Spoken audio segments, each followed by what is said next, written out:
Magandang umaga mula sa Pag-asa Weather Forecasting Center. Ito ng ating update sa magiging tayo ng panahon sa susunod na 24 oras.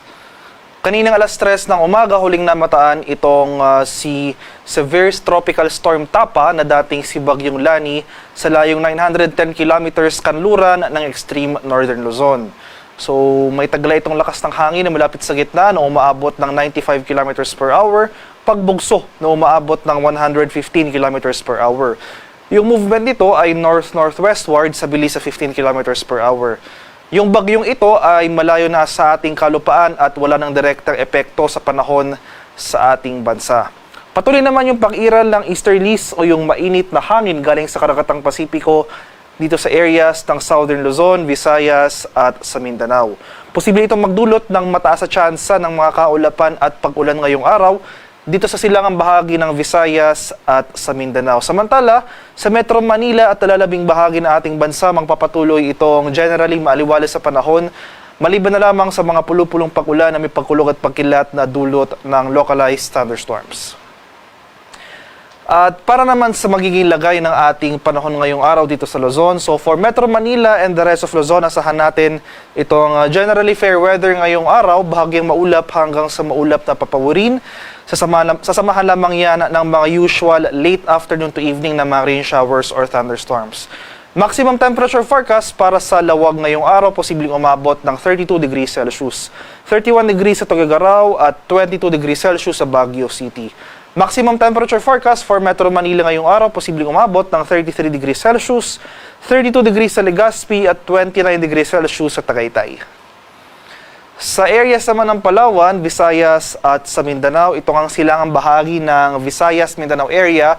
Dahil sa easterlies, particular na sa mga lalawigan ng Caraga at Eastern Visayas, asahan natin ang makulimlim na panahon ngayong araw at mga kalat-kalat na pag-ulan, pagkulog at pagkilat. So mataas sa tsansa ng pag-ulan ang ating inaasahan over these areas, kaya maghanda po tayo sa mga posibleng banta ng pagbaha or landslides, lalong-lalo na kung tuloy-tuloy ang pag-ulan na ating mararanasan. Samantala sa Palawan at talalabing bahagi ng Visayas, so Western Visayas, Negros Island Region at Central Visayas, pati na rin dito sa rest of Mindanao, sa Northern Mindanao, Zamboanga Peninsula, Barm, Socsargen at Davao Region, ay maliwalas sa panahon rin na ating inaasahan. Posible may mga nararanasan tayong early morning thunderstorms ngayong madaling araw, especially nga dito sa bahagi ng Davao Region. Pero hindi naman natin inaasahan na magtatagal yung mga pag-ulan na ito for the remainder of the day. So buong Visayas at buong Mindanao, hindi magtatagal yung mga pag-ulan na ito. Pero late afternoon to evening, posible muli na mabuo yung mga kaulapan o yung mga thunderstorm clouds at posible magdulot ng mga biglaan at panandali ang pag-ulan. So maximum temperature forecast para sa Kalayaan Islands ngayong araw, posibleng umabot ng 32 degrees Celsius, 32 degrees rin sa Puerto Princesa, 33 degrees sa Iloilo, 32 degrees Celsius sa Cebu at 30 degrees Celsius sa area ng Tacloban. Maximum temperature forecast para sa Cagayan de Oro ngayong araw, posibleng umabot ng 30 degrees, 33 degrees sa Davao at 33 degrees sa area ng Zamboanga.